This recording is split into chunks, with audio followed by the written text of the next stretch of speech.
మళ్ళీ బాగున్నా బయటకు వచ్చా కదా. కోవిడ్ వచ్చిన రోజు పంపించకూడదని నన్ను హైదరాబాద్కి పోనీ ఆడే అంటాడు వాడు సద్దలోడు.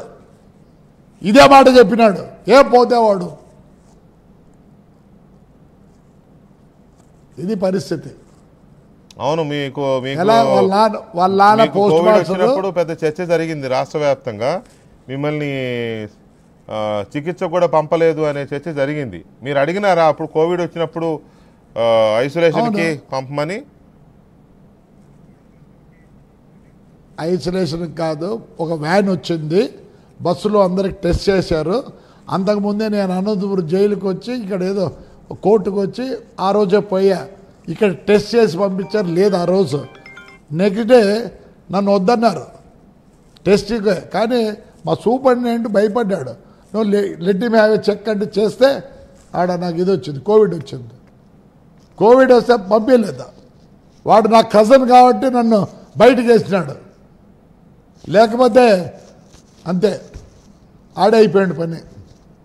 చాలా చాలా నీచంగా కాదు, వాడు ఏం చేయాలో అన్నీ చేసినాడు.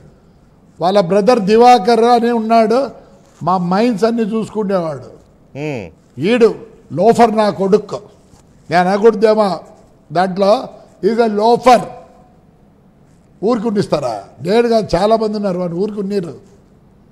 ఏమనుకుంటున్నాడు వాడు? ఏడ దాచిపెట్టుకున్నట్టుంది ఏడో. వాడికి చదువు రాదు, సందేహం రాదు, వాడు ఒకటినంట. ఘోరం అండి, చాలా జరిగాయి. సజ్జల పేరు నాని ఎందుకు తిట్టారు? పేరు నానిని మీ నాన్నకి నువ్వు గబ్బుగాని పుట్టినవరా అని ఇప్పుడే మీరు విన్నారు కదా. నానితో ఏంటి మీకు?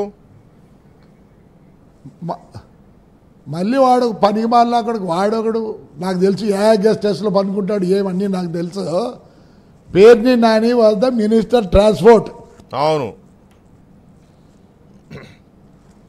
వాడికి వేరే వాళ్ళతో చెప్పించినా కూడా యు డూ ఇట్, బట్ అన్నీ చూసి చేయండి అంటే వాడు ఇంకా రోజు ఫోను మా డీటీసీకి వాళ్ళకు వీళ్ళకు, ఇప్పుడు చేయండి అప్పుడు చేయండి, ఇప్పుడు చేయండి అప్పుడు చేయండి. వాడు పొద్దున సాయంత్రం ఎన్ని బండ్లు పట్టుకున్నారు, ఎన్ని బండ్లు వదిలినారు, ఎంత ఫైన్ కట్టించినారు. ఇదండి పరిస్థితి. వాడు మినిస్టర్నే కదా చేసింది.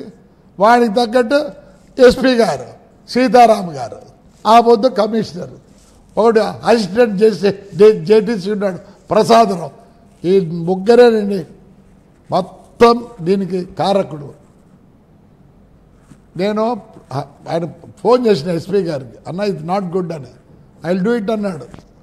ఏం చేసినాడు? మొత్తం ఒకటే దినం స్టాప్ చేయించినాడు బండ్లు. వీళ్ళకేంలే ఫైనాన్షియల్ నేను ఏదో అయిపోతే వాళ్ళ కాళ్ళు పట్టుకుంటాను. వాళ్ళు నా కాళ్ళు పట్టుకోవాలి, నేను ఎవరి కాళ్ళు పట్టుకోను. డబ్బుకైతే ఎవరి కాళ్ళు పట్టుకోను, ఎవరి కాళ్ళు పట్టుకోను. ఏం పని? ఏమది ఏం చేస్తుంది అది? చాలామంది తెలియదు, డబ్బులుండి ఏం చేయాలి.